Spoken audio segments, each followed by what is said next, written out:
Bom dia, meus amados irmãos.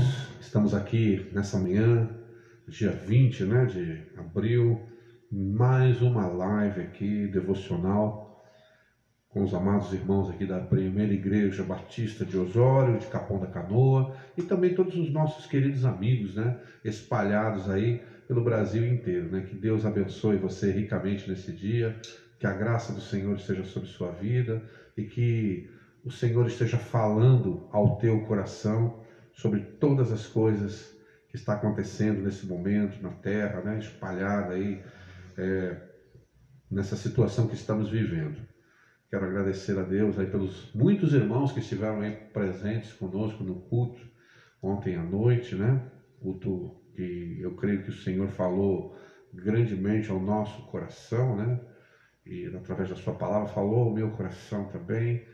Mas eu quero compartilhar nessa manhã com você algo que meu coração, Deus falou ao meu coração nessa madrugada, nesse momento de oração que nós estamos vivendo aqui, O Senhor tem falado muito ao nosso coração, tem revelado coisas, iluminado, princípios de nosso Senhor e Salvador Jesus Cristo, para nós relembrarmos que parece que ao longo da caminhada a gente vai perdendo esse feeling, esse sentimento, esse toque de amor do Senhor em nosso coração, e nós vamos nos deixando envolver até pelas coisas e pelos pensamentos do mundo.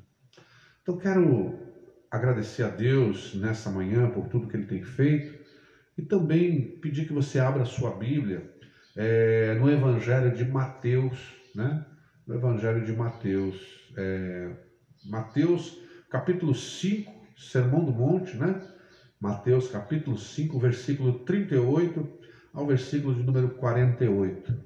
São 2 parágrafos, nós queremos refletir um pouco, vamos refletir um pouco nesses textos tão difíceis, tão tremendos que o Senhor ensinou para os seus discípulos e que nesses dias parece que estão tão distantes de nós, Vamos pedir a Deus essa graça e vamos ler o texto nessa manhã. Diz assim a palavra de Deus na minha versão: Ouvistes o que foi dito, olho por olho e dente por dente. Eu, porém, vos digo, não resistais ao perverso, mas se alguém te ofender com um tapa na face direita, volta-lhe também a outra. E se alguém quiser processar-te e tirar-te a túnica, deixa que leve também a capa. Assim, se alguém te forçar a andar 1 milha, vai com ele 2.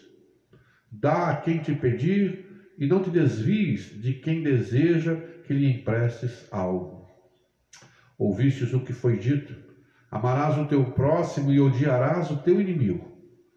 Eu, porém, vos digo, amai os vossos inimigos e orai pelos que vos perseguem, para que vos torneis filhos de vosso Pai, que está nos céus, pois que Ele faz raiar o seu sol sobre maus e bons, e derrama chuva sobre justos e injustos. Porque se amardes os que vos amam, que recompensa tendes? Não fazem os publicanos igualmente assim? E se saudardes somente os vossos irmãos, que fazeis de notável? Não agem os gentios também dessa maneira? Assim sendo, sede vós perfeitos, como perfeito é o vosso Pai que está nos céus. Vamos orar. Senhor Deus e Pai, em nome de Jesus Cristo, diante de um texto tão complexo, tão difícil, Senhor, um texto que nós olhamos aqui nessa manhã, e ele realmente vai lá no nosso fundo do nosso coração e vai mexer, e mexe, Senhor Deus, com princípios terríveis dentro de nós, Senhor. Nós queremos a orientação do Senhor, que eu possa passar aquilo que o Senhor colocou em meu coração nessa madrugada, aqui com os meus irmãos. Estou compartilhando, Senhor, aquilo que tenho vivenciado, porque sei também que é isso que meus irmãos têm vivenciado. Então nos ajuda nessa manhã, ilumina os nossos pensamentos na Tua palavra. Te peço perdão pelos meus pecados e a graça do Senhor nesse momento de expor esses 2 parágrafos. Em nome de Jesus. Amém. Bem, meus irmãos, eu não sei quanto a vocês, né? Não sei quanto a vocês, mas para mim, esses 2 parágrafos para mim, dentro do Sermão do Monte, são os 2 que me tocam mais profundamente no coração em relação àquilo que Jesus está pedindo para os seus discípulos. Nós não podemos esquecer que o Sermão do Monte, chamado de Sermão do Monte, Jesus está instruindo os seus discípulos como deve ser um cidadão do reino de Deus. Cidadãos e cidadãs do reino de Deus, do reino dos céus. O Senhor, Ele vem expondo como esses cidadãos e cidadãs, discípulos deles, devem ser. E Ele fala através das bem-aventuranças o que esses homens devem ser, o que deve torná-los felizes, o que tem que trazer felicidade verdadeira, autêntica aos seus corações. E aí já começa a ser contraditória a coisa, porque o Senhor começa a dizer que são os necessitados, os carentes de Deus, que são os felizes. Ele começa a dizer que os que choram pelos seus pecados e pelos pecados do mundo é que são bem-aventurados, ou seja, no texto original, muito felizes. Ele fala que os perseguidos, que os mansos, ele vem citando aqui, né? Aqueles que exercem misericórdia é que vão alcançar a misericórdia e por isso eles serão felizes. E você vai vendo que o discurso de Jesus Cristo para os seus discípulos é algo totalmente na contramão do que nós estamos vivendo, daquilo que nós estamos vendo como expressão nesse mundo. Quando ele começa dizendo na bem-aventurança que felizes são os necessitados, que entendem que necessitam de Deus para tudo, ele está indo totalmente na contramão da autossuficiência que é pregada no mundo, onde as pessoas dizem que você pode alcançar uma autossuficiência e não precisar de ninguém, que você é o cara, que você vai ser o primeiro. Então Jesus diz que não, diz que os felizes não são aqueles que têm todas as coisas, os felizes não são aqueles que alcançam seus objetivos terrenos, mas os felizes são aqueles que dependem, que são pobres, que dependem da graça de Deus e nela esperam todos os dias. Então o Senhor vem falando aqui, né, sobre como deve ser o cristão. Ele diz que ele deve ser sal e luz. Não é meu tema, não quero expor essas coisas nessa manhã. E aí ele começa a falar sobre a lei que se cumpre nele. E aí ele vai falar sobre o adultério no coração. Aí ele vai falar sobre a questão do casamento. Ele vai falar sobre os votos e juramentos.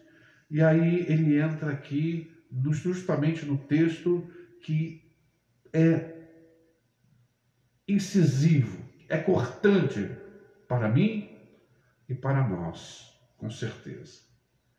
Ele está dizendo que nós não somos aqueles, que os seus discípulos não são aqueles que querem as coisas dente por dente e olho por olho.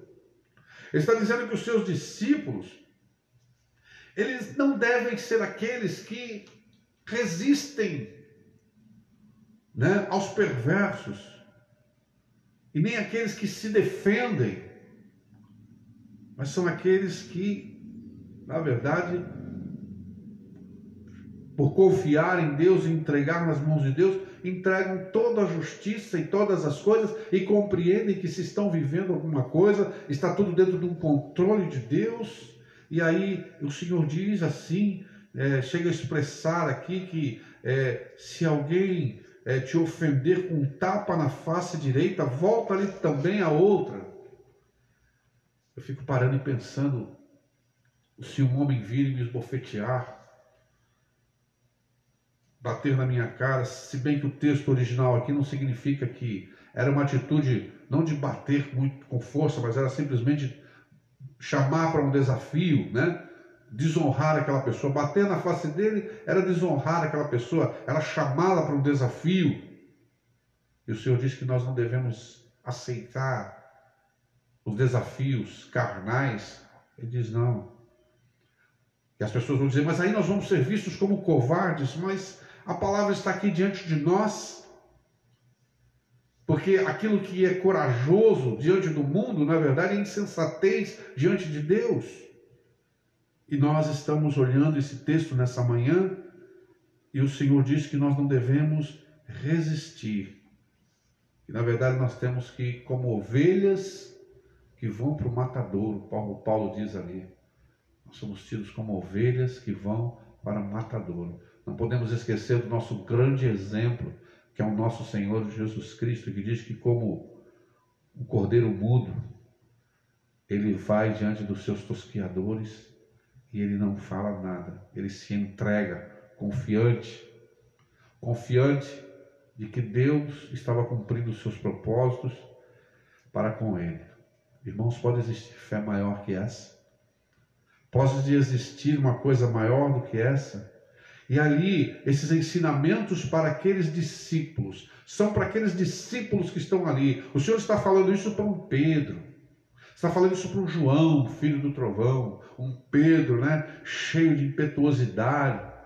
Ele está falando isso para um Simão Zelote, ele está falando para um André, ele está falando para os dois Judas, eles estavam ali, né? O Iscariote saiu fora, porque ele não pôde resistir a essas coisas, mas os outros estavam ali perseverando, o Bartolomeu, todos os seus discípulos estavam ali, e era para eles esses ensinamentos, apesar de que a multidão ouvia o ensinamento que Jesus dava aos seus discípulos. E aí eu quero que você pare nessa manhã comigo e lembremos a história desses homens. E nós nunca vamos ver nenhum relato no Atos dos Apóstolos, dos ensinamentos desses homens, dizendo e pregando resistência contra a igreja. Resistência à força de armas, à força do seu braço. Porque isso seria totalmente incoerente, uma vez que o Senhor da glória é que tem o controle da vida de todos os seres humanos, de toda a face da terra, no universo, e eles sabiam que eles estavam nas mãos de Deus. O mesmo Deus que estava permitindo a perseguição sobre a igreja, mas eles continuavam confiando que essa terra não era o lugar deles, eles eram peregrinos, por isso que eles estavam ali, seguindo a palavra de Jesus Cristo. Aqui ele diz, se alguém vos forçar a andar uma milha, sim, porque havia ali uma lei romana, né, que qualquer romano podia solicitar que um judeu carregasse as suas malas por uma milha, 1.600 metros mais ou menos. O Senhor Jesus fala, não, vá com ele 2. Dai a quem te pedir e não te desvies de quem deseja que lhe emprestes algo. E aí o Senhor continua dizendo que eles ouviram algo que não era da lei, não está na lei isso, mas era um costume. Isso, na verdade, era uma inclusão farisaica, judaica ali, dentro dos ensinamentos da lei de Deus, onde dizia, amarás o teu próximo e odiarás o teu inimigo.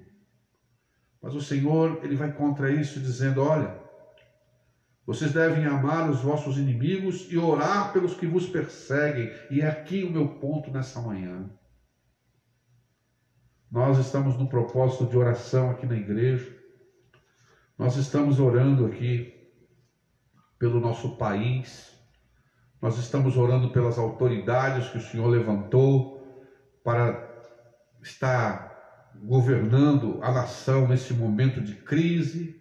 Esse é o governo que o Senhor permitiu que sentassem nos lugares chaves, dentro do Congresso Nacional, dentro da Suprema Corte, dentro do Executivo, e dentro dos governos, e dentro das prefeituras. Toda a autoridade, como diz o apóstolo Paulo, ela é autorizada por Deus.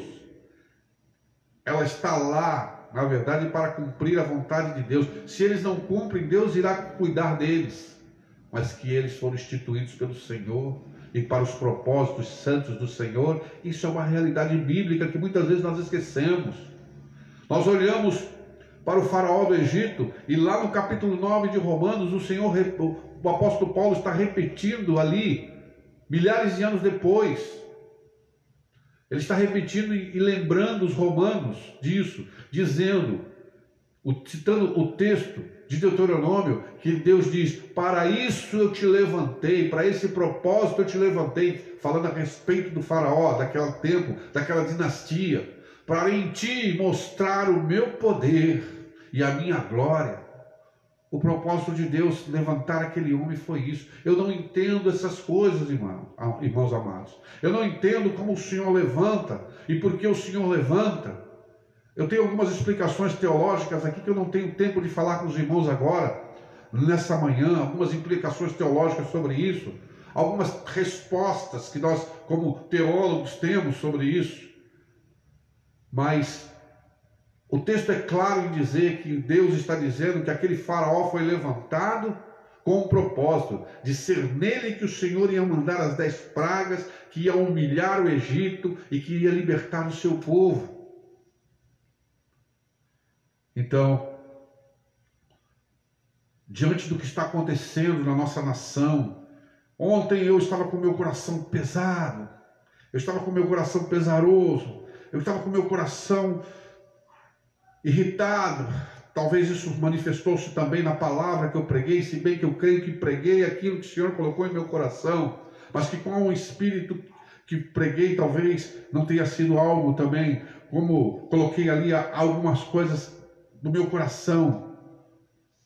Mas eu quero dizer para você que aquilo que o Senhor está dizendo aqui nesse momento a respeito de jamais procurar uma vingança, um coração vingativo, procurar olhar e ver o mal daquelas pessoas que nos fizeram mal, isso não está no coração de um verdadeiro discípulo. Essas coisas não podem controlar o nosso coração, essas coisas não podem ter poder sobre nós.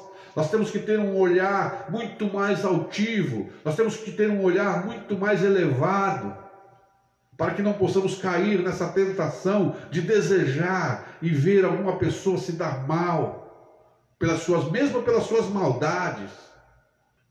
Porque na oração que o Senhor vai ensinar mais na frente, a oração dominical, a oração chamada de Pai Nosso por alguns, Ele vai dizer ali que nós devemos pedir perdão ao Senhor, e para o Senhor nos perdoar como nós temos perdoados os nossos ofensores. Veja que Deus quer que nós perdoemos os nossos ofensores. E Ele quer que nós oremos não somente por aqueles que nos fazem bem, porque Ele falou que nisso não há galardão nenhum, não há prova nenhuma de que o Espírito Santo está em você, mas a grande prova do Espírito Santo, de um coração de discípulo, de alguém que está entendendo o seu chamado nesse tempo, nesse século, é que ele deve, na verdade, amar os seus inimigos e orar pelos que vos perseguem. E o Senhor, no versículo 45, ele diz: olha, vocês façam isso para que vos torneis filhos do vosso Pai que está nos céus, pois Ele faz raiar o seu sol sobre maus e bons, e derrama chuva sobre justos e injustos.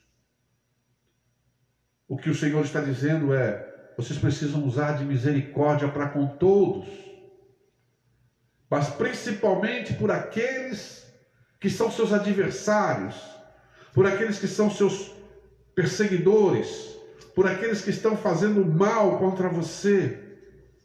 É dessa forma que se manifestam os filhos de Deus. É dessa forma que um discípulo age. E aí nós temos que olhar para a história. Nós temos que olhar para a história e ver se isso foi cumprido. Porque Jesus estava ensinando os seus discípulos. Então, quando nós olhamos para a história dos apóstolos, nós vamos ver, como eu disse, esses homens praticando essas coisas. Nós vamos ver o próprio Jesus morrendo numa cruz e orando: Pai, perdoa-os. Eles não sabem o que estão fazendo. Ontem eu preguei que Deus entregou os homens, entregou a humanidade, as suas paixões, e isso é a realidade. A realidade é que a humanidade está entregue às suas paixões, e o resultado que nós estamos vendo é este. Seja no Brasil, seja no mundo, esse é o resultado. Fome, tristeza, angústias, depressões, pecados, idolatrias, imoralidades, feitiçarias. Esse é o resultado de uma humanidade entregue. E aí, esses homens foram enviados para amar esses que foram entregues. Eles foram resgatados, estavam entregues também, mas eles foram resgatados para serem instrumentos de Deus, para mostrar a figura de Deus. O discípulo é aquele que mostra a figura de Deus. Quem é Deus em sua vida? Para que vos torneis filhos de vosso Pai que está nos céus. Olhem para a vida desses homens. Olhem para a vida de todos os heróis da fé ao longo da igreja. Homens que foram lá e deram as suas vidas. O Jim Elliot, que é morto numa selva na Amazônia, ali por tribos indígenas que não conheciam a Deus, que deu a sua vida para que hoje aquelas tribos estivessem evangelizadas, e ele foi massacrado por isso. Olhamos para os exemplos bíblicos. Quem você vê depois fazendo isso? Os apóstolos. Você vai ver um Paulo se entregando por amor. Você vai ver um Estevão sendo apedrejado e orando como Jesus Cristo. Senhor, não lhes impute esse pecado que eles estão fazendo aqui agora. É sobre isso, a profundidade disso que o Senhor está falando aqui nesse texto. Um coração controlado pelo Espírito Santo está confiante na mão de Deus, porque sabe que a sua esperança não está aqui nessa terra, que a sua esperança está na eternidade, e que Ele está aqui única e exclusivamente para viver para a glória do Senhor, amando a todas as pessoas. Se nós amarmos somente aquele que nos ama, o Senhor diz: porque se amardes os que vos amam, que recompensa tendes? Não fazem assim os publicanos, ou seja, os roubadores, os traidores da pátria? Eles não fazem assim? E se saudardes somente os vossos irmãos, não fazeis, que fazeis de notável? Não agem os pagãos, os gentios, dessa maneira? Assim sendo, sede vós perfeitos, como perfeito é o vosso Pai. Perfeito no sentido de misericordioso. Perfeito no sentido de abrir oportunidades, não somente com os recursos que você tem, para aqueles que concordam com você, mas esteja aberto para que até aqueles que vos perseguem estejam buscando te fazer algum tipo de mal, você esteja aberto para usar de graça e misericórdia para com ele. Eu sei que isso é coisa dificílima que eu estou falando aqui. Eu sei que isso é algo terrível. Eu sei que muitos estão falando, dizendo: pastor, isso não é fácil. Claro que não é fácil. É só um crente que pode fazer isso. É só um homem cheio do Espírito Santo, uma mulher cheia do Espírito Santo que pode chegar no patamar dessas coisas. Mas isso é uma meta. Esse é um objetivo que o Senhor está colocando para os seus discípulos. E nós não podemos fugir disso. Nós não podemos esquecer disso. Eu olho e vejo um apóstolo Paulo dizendo: paguem o mal com o bem. Você não vê que os discípulos eles não são contraditórios a Jesus. Paulo não é contraditório a Jesus. Pedro, João, Tiago, todos eles não são contraditórios a Jesus. Eles estão ensinando e vivendo aquilo que Jesus ensinou eles. Essa é a grande questão. Estamos vivendo aquilo que Jesus tem ensinado pelo Espírito Santo ao nosso coração? Essa é a pergunta dessa manhã. Eu estou vivendo isso? Será que existe no meu coração esse espírito de orar?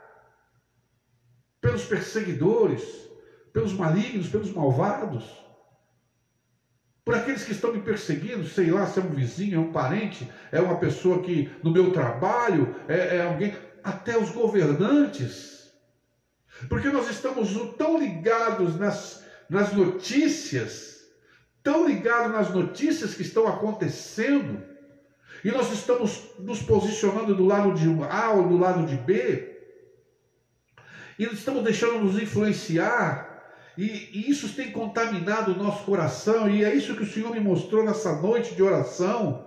Ele falou: teu coração, meu filho, está sendo controlado por ódio.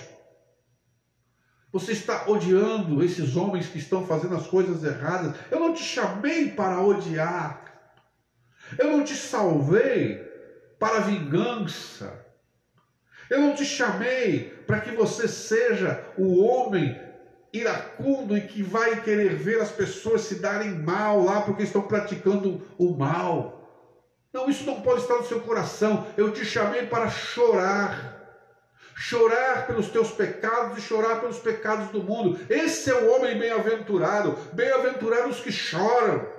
Felizes são aqueles que estão chorando, olhando e vendo lá o presidente do Senado, o presidente da Câmara, vendo todos esses políticos, todas essas pessoas que estão do lado do mal, olhando e saber que eles estão entregues às suas paixões, olhar e olhar para eles com o olhar de Deus, o olhar de misericórdia, e dizer: Senhor, muda o coração deles.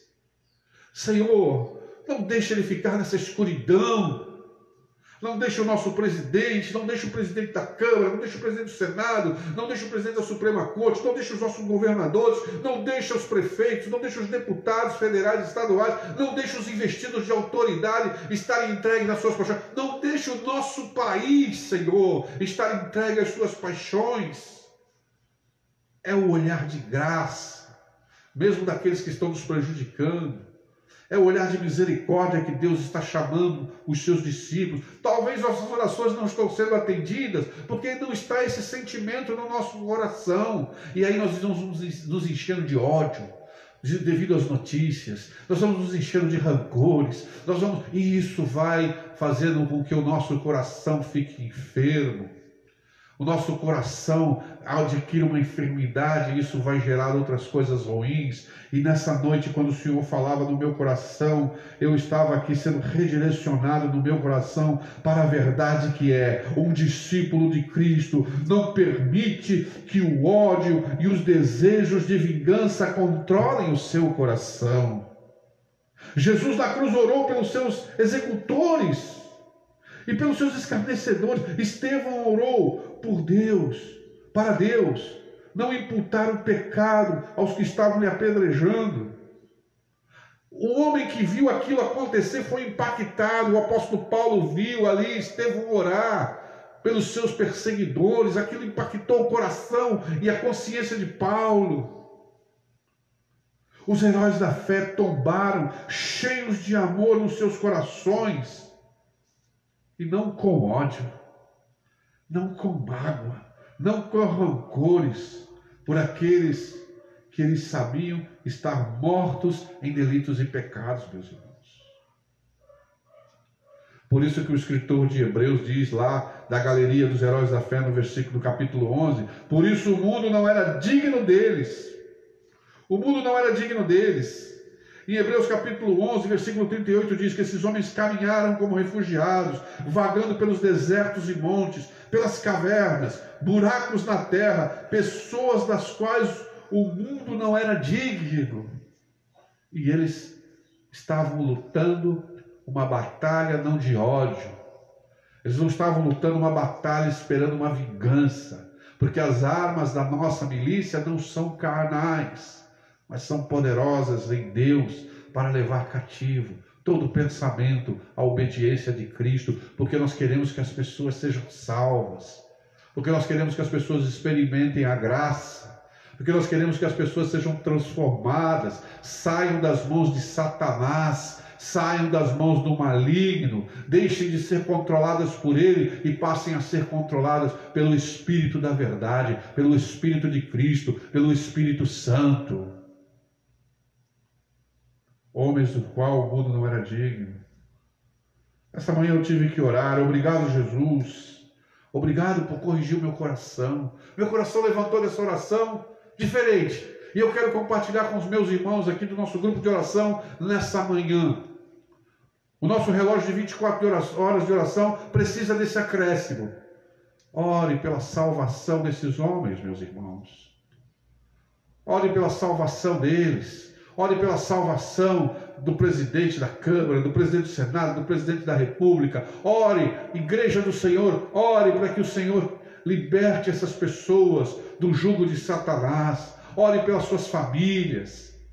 Ore por eles, expressemos o amor, paguemos o mal com o bem, que é isso que Deus quer que nós como igreja façamos, porque nós não seremos diferentes de qualquer outra religião, qualquer outra confissão de fé, que tenha exclusividade no seu coração simplesmente para dizer, eu estou certo. Não, Jesus mostrou aqui que nós devemos ser misericordiosos, e nós não devemos ser controlados nunca pela vingança, pelo desejo de vingança, pelo ódio e pelo rancor. Porque no coração do discípulo, no coração do verdadeiro discípulo de Cristo, seja homem, mulher, jovem, seja ancião, em que situação que ele esteja agora vivendo nessa vida, o que permanece tem que ser a fé, a esperança e o amor para com todos. O amor para com todos. Mesmo aqueles que estão nos perseguindo, mesmo aqueles que estão lutando contra a nossa fé, porque Jesus morreu e formou discípulos para que eles não lutassem com as armas do mundo, mas que eles fossem a luz e o sal da terra. Digo que o meu coração está limpo e redirecionado. Nessa noite, o Senhor me mostrou em que direção deve estar a minha oração e a oração da igreja. Se você já faz isso, louvado seja Deus pela tua vida. Eu quero confessar que pecaminosamente não estava fazendo isso, porque estava me deixando influenciar pelas informações. E ali estava vendo, quando falavam alguma coisa que eu concordava, e quando eu ia em um ponto e meu coração se irava. E eu não fui chamado para a ira. Você não foi chamado para a ira. Nós fomos retirados debaixo da ira de Deus, porque merecíamos a ira. Mas fomos colocados nas mãos de amor de Jesus Cristo. Não para pelejarmos, não para lutarmos com as nossas armas carnais, mas para que nos submetamos a Deus. E como Deus perfeito e santo, que derrama o seu sol sobre maus e bons, que nós possamos oferecer a nossa misericórdia e a graça de Jesus Cristo a todos, mas principalmente aos nossos inimigos, aqueles que nos perseguem, aqueles que estão lutando contra Deus. Que possamos entender essas duas expressões, a de Jesus e a de Estevão. A de Jesus, Pai, perdoa-lhes, eles não sabem o que fazem. E a de Estevão, Senhor, não lhes imputes esse pecado. Talvez, se nós dobrarmos os nossos joelhos, direcionado dessa forma pelo Espírito Santo, sendo verdadeiros discípulos do Senhor, estaremos confiando no Deus que salva, no Evangelho que é poder de Deus. Como eu falei ali, o Evangelho que é poder de Deus para a salvação, tanto do judeu como do grego. O Evangelho que é o poder de Deus é que precisa transformar o coração dos homens. Talvez se nós começarmos a orar dessa forma, meus irmãos, vocês que estão me ouvindo dessas 24 horas de oração, comece a orar assim. É muito difícil. Eu sei que é difícil. Eu tive que relutar muito contra o meu coração para orar em benefício desses homens. Mas quando consegui pelo Espírito Santo, levantei com esperança, levantei leve. E não quero mais que o meu coração seja controlado. Eu não quero permitir que o ódio ou os desejos de vingança controlem o meu coração, o coração de meu filho, o coração de minha esposa, o coração da igreja que eu pastoreio. Não, porque nós somos discípulos de Jesus Cristo e lutamos e obedecemos toda a palavra de Cristo em nossas vidas. Que o amor do Senhor esteja com você nessa manhã. Que você possa parar e pensar sobre isso que eu estou dizendo aqui. Jesus nos chamou para as coisas impossíveis. Mas o que é impossível para nós é possível para Deus. Ore comigo. Senhor meu Deus e Pai. Senhor meu Deus. Eu quero, Senhor Deus, te agradecer por corrigir mais uma vez o meu coração e aliviá-lo de tão grande carga. Não permita que nós venhamos, Senhor, nos desviar de tão grande verdade de fé, que é essa que o Senhor está ensinando a nós nessa manhã. E com certeza, Senhor, quando a esperança da igreja for a transformação dos corações dos homens pelo teu poder, nós vamos ver verdadeiramente as coisas mudarem ao nosso redor, no derredor, no mundo, no nosso país, e Satanás será destronado do coração dos homens. Obrigado, Jesus. Fica conosco. Continua falando, Espírito Santo, ao nosso coração. Eu oro e te agradeço. Em nome de Jesus. Amém. Amém. Deus te abençoe. Reflita nessa palavra. Passe o teu coração por ela. Veja se esses sentimentos estão aí. E note que você vai estar entristecido, você vai estar irado, se esses sentimentos estiverem ali. Não aceite isso no teu coração, não, irmão. Rejeite esses sentimentos e volte-se para fazer aquilo que Jesus quer que você faça. Aí está a verdadeira liberdade. Deus te dê um dia cheio de amor, de esperança, de graça e de misericórdia. Fique com Deus.